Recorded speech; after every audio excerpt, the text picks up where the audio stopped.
Imagine for a second that you are born on a planet where the geography doesn't just dictate the weather. Right. It actually dictates your morality. That is a heavy concept to start with. I know, but think about it.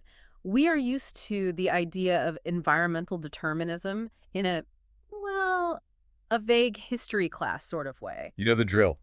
If you have good soil, you get agriculture. Exactly. Or if you have jagged coastlines, you get a navy. It makes sense. Geography is destiny. It's a standard anthropological concept. But the material we are doing a deep dive on today takes that concept, injects it with a massive dose of super soldier serum, and just launches it into a galaxy-wide simulation. It really does. We are looking at a system where the wind direction might literally dictate how your lungs evolve, where the mineral content of the ground under your feet decides whether your civilization becomes peaceful traders. Or totally isolationist warriors. Right. So welcome to our deep dive into the NeoMercy Clan Universe. And what makes this deep dive unique is that we aren't just looking at a traditional story. We're looking at what the source material explicitly calls a story engine. A story engine, I really love that term. It implies mechanics, gears. It sounds almost industrial. Exactly. The premise here is a rigid, almost algorithmic cascade. Worlds shape species, species shape society, and society shapes technology. It's like a formula. It is. It's a sci-fi mythos that treats culture not as a random occurrence, but as the inevitable output of planetary data. And today, we are going to see exactly how that engine runs. We're zooming in on one specific data point in this massive system, Earth 06. Also known as Cedarcrest. Yes, Cedarcrest. And we are going to dissect the life of a character named Zandrix. A fascinating case study. He's a guy who grew up in a culture of regulated war, and he became a hero defined not by how hard he hits, but by the fact that he physically cannot be broken. Zandrix isn't just a protagonist. He is the proof of concept for the entire universe's logic. And if you understand Zandrix, you understand the engine. But before we get to the man, we really have to understand the machine. Definitely. I was going through the notes on the general structure of the NeoMercy setting, and it feels incredibly gamified. Oh, absolutely. You've got IDs, stats, tiers. It scratches that itch for categorization that I think a lot of us have. And that is entirely by design. The source material outlines a structure of 100 primary worlds. These are designated planet IDs 1 through 100. The standard playing fields. Right, the bread and butter of this universe. But then you have this distinct tier above them, the Earthline set. IDs 101 through 110. Correct. And being in the Earthline set implies a higher power tier, a greater significance in the grand scheme. And that is exactly where our focus, Cedarcrest, sits. It is Earth 06, or Planet ID 106. But the rules of the engine apply to everyone, regardless of their ID number. The core logic here is scarcity and survival. Which I appreciate. The conflicts in this universe aren't your typical Dark Lord wants to rule the galaxy for no reason fantasy tropes. No, it feels much more grounded even for a high sci-fi setting. Conflicts arise from resource scarcity. Trade disputes, conflicting ideologies. Survival logic. Exactly. If you live on a desert world, you don't develop a culture of lavish waste. You develop a culture of intense water discipline. If you live on a high-gravity world, you aren't building spindly glass towers. You build bunkers. The environment forces your hand. But there is a catch. There is someone, or rather a group, watching this simulation. The notes mention the 9? Yes, the 9. They are described as the omnipotent entities at the very top of the hierarchy. Like gods. Think of them less like gods in a religious sense and more like the game masters or the lead developers of this simulation. The arbiters of reality. Exactly. They ensure the rules of the engine are followed. They're the ones checking the math. Okay, so we have a system designed to simulate interstellar survival under strict parameters. Let's boot up the simulation for Planet ID 106. Cedarcrest. Let's look at the data. I have a character sheet for the planet right here, and honestly, if this was a travel brochure, I think I'd skip this trip. It is certainly not a vacation spot. What stands out to you on the spec sheet? First, the location. The Aegis Cordillera Galaxy. Now, words matter here. Aegis means shield or protection. And Cordillera usually refers to a massive mountain range. Right. So right off the bat, before we even land on the planet, we are setting a tone of defensiveness, of a barrier. It is nominative determinism at a galactic scale. The name tells you exactly what the function of this region is.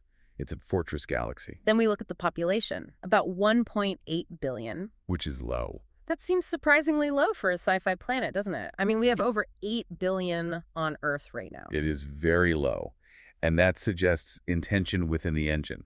A smaller population is easier to control, it's easier to mobilize. It creates a tighter social cohesion. Exactly. You don't have the sprawl, you have absolute focus.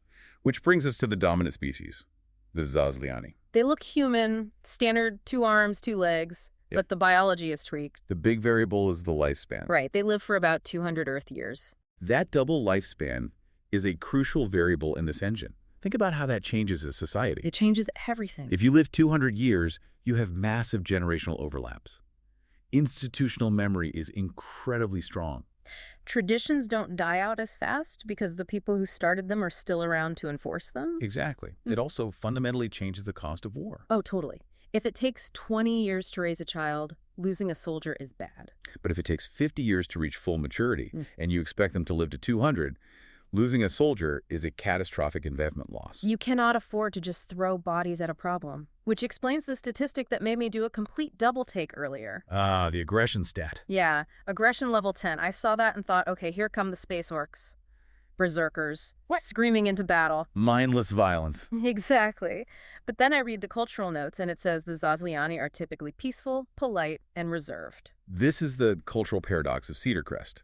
And it might be my favorite part of this world building because it forces you to redefine what aggression actually means. We tend to equate aggression with starting fights. Right. The bully in the playground pushing kids over. But the Zaslyani represent reactive aggression. They don't conquer for fun. They don't expand for glory. But the source material is very specific.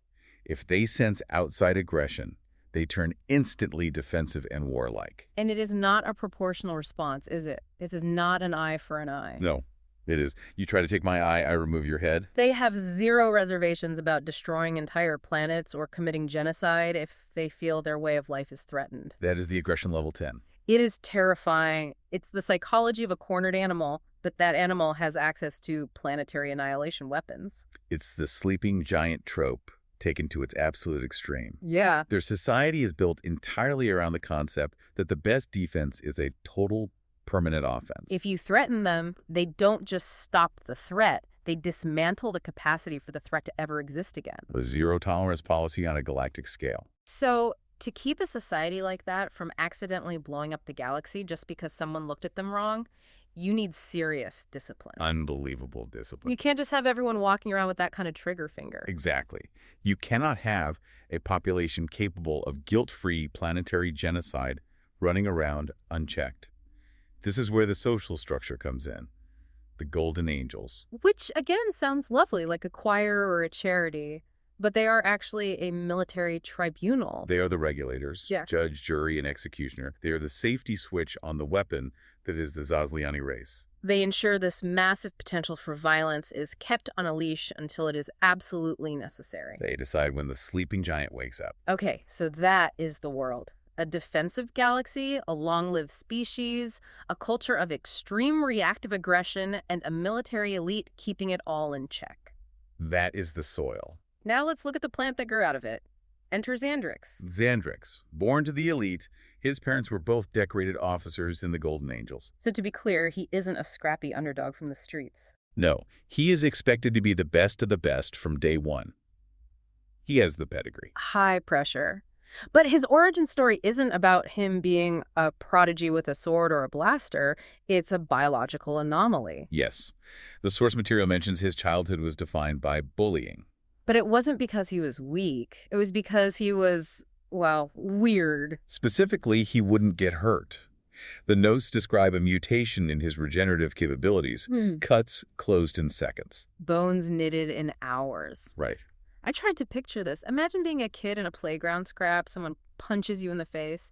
It should hurt. You should cry. You should bruise. But 5 seconds later, your face is perfect. And the other kid is bleeding from their knuckles because they hit you so hard. In a warrior culture, scars are usually badges of honor. Yeah, they prove you fought. They prove you endured pain. They are the receipts of your effort. Exactly. Pain is a social connector. It's a Right. shared experience we suffer together. But Zandrix was excluded from that human or Zaslyani experience. He couldn't share the pain. To the other children, he didn't look tough. He looked unnatural, suspicious, maybe even robotic. The notes say the other children's blows left no lasting marks. And by the time he was a teenager, this ramped up. He was tanking hits from training weapons that were actually shattering energy shields. And that's when the mockery shifted. They started calling him the Unbreakable Shield. which started as a pure insult. Like calling someone a brick wall. It implies you're just an object. You just stand there. You don't actually do anything. Things just happen to you. But as he matured, he reclaimed it. It went from a slur to a descriptor, and finally to a title. He realized that he was structurally different from his peers. He wasn't just tough. He was durable on a cellular level. He realized that what made him a freak in the playground made him a god on the battlefield. But on Cedarcrest, raw talent or raw biology isn't enough. You need that discipline we talked about. Right, so at age 15, he enters the crucible of polarity. And this is where the tech comes in. This is the intersection of biology and technology. The crucible of polarity is the training ground for the Golden Angels. It teaches a specific combat doctrine called polarity reversal. Let's break that down. Because in most sci-fi, a shield is a passive thing. You hold it up, the laser hits it, you hope your battery lasts, you hunker down. But on Cedarcrest, defense is never passive. Remember their philosophy. Defensive aggression. Right. Polarity reversal is the art of absorbing the energy of an incoming attack and redirecting it. So it's essentially kinetic judo. In a way, but with high-energy physics. The drills described here are absolute nightmares, sealed chambers with endless particle beams. Impact drills with rail blades. Rail blades. That sounds extremely unpleasant. The trainees have to shift their personal shields between reflective and absorptive states instantly. It's a binary choice made in milliseconds. If you reflect a beam that you should have absorbed, you might blind your own squad. And if you absorb a physical rail blade that you should have reflected. The kinetic impact just crushes your ribs. Exactly. The mental load of that must be insane. Yeah. It is not just blocking, it is constantly sorting data. Is this a laser? Is this a hammer? Reflect? And doing it while people are actively trying to kill you? And this is where the instructors tried to break Zandrix. They knew he was tough, so they upped the ante. They used resonance fields and multivector assaults, attacking from everywhere at once, mixing energy types. They wanted to find his breaking point. They wanted to see him fail. But they couldn't. No. Instead, Zandrix developed what the source calls shield flow. Shield flow! I love that phrase. It sounds like a martial art. It essentially is. He stopped thinking about the individual hits and started moving with the energy. He mastered the instinct of when to simply take the hit, because his body could handle it, and when to trigger the shield for a counterattack. He realized his face was a shield, too. Wow. Exactly. He became the living embodiment of the Zaslyani philosophy. Wait, endure, absorb, and then reverse the polarity to destroy the opponent. He turned himself into a feedback loop of pain for anyone who attacked him. But, and there's always a vibe, but in these stories, being a living superweapon is a very lonely gig. The burden of strength. By his 20th cycle, Zandrix is totally isolated. Even the Golden Angels, his own people, were wary of him. Which makes perfect sense when you think about it. Yeah, we established earlier that this society fears unregulated violence above all else. If you have a guy who can walk through a plasma storm without a scratch, how do you regulate him? If he decides he doesn't like the rules, who stops him? He becomes a massive political liability. He represents a failure mode of their society, an individual who is stronger than the collective. And this brings us to the emotional core of his arc. His parents, the decorated officers, intervene. They see what is happening. They sit him down, and they don't give him a tactical briefing. They give him a philosophy lesson. They tell him a shield is only meaningful when it protects others. To stand alone is not victory. It is vanity. That is a very heavy line. To stand alone is vanity. It completely reframes his existence. Up until this point, his power was all about his survival, his lack of scars, his invincibility. His parents force him to realize that a shield without something behind it is just a wall. And a wall doesn't care. A shield is a relationship between the protector and the protected. And he takes this to heart. He starts changing his training. The notes say he began doing squad-level simulations completely alone. Not to show off, but to practice protecting civilians. And this is where he finally learns humility. Because even with his regeneration, even with his perfect shield flow, he realizes he can't be everywhere. A shield has a limited radius. He learns that he isn't a god, he is a utility, and that utility has limits. He learns the pain of failure, not because he was physically hurt, but because he let someone else get hurt. It's so interesting that realizing his limits is what actually makes him a hero. Before that, he was just a freak of nature. Now, he's a guardian. It matures him. He stops fighting for the sake of being unbreakable and starts fighting to keep others unbroken. which prepares him for the climax of his early life, the gauntlet. The Gauntlet of Shield. This isn't just a graduation ceremony where you throw your hat in the air. No, it is a readiness test. The source material calls it the preparation for the summons of chaos. And the challenging alls. Those sound like very ominous, proper nouns. Summons of chaos, it really implies that there are threats out there in the 100 worlds that are existential. The Gauntlet is there to decide who represents Cedarcrest when those real galaxy-ending threats arrive. Zandrix steps into the arena. And the description here is visceral. He is facing opponents equipped to crush tanks. He is reflecting barrages for hours on end. Hours? Imagine the stamina required for that. It's not just physical, it's the concentration we talked about earlier. One slip up in polarity and you are dead. But he outlasts them all. He stands when everyone else has fallen or yielded.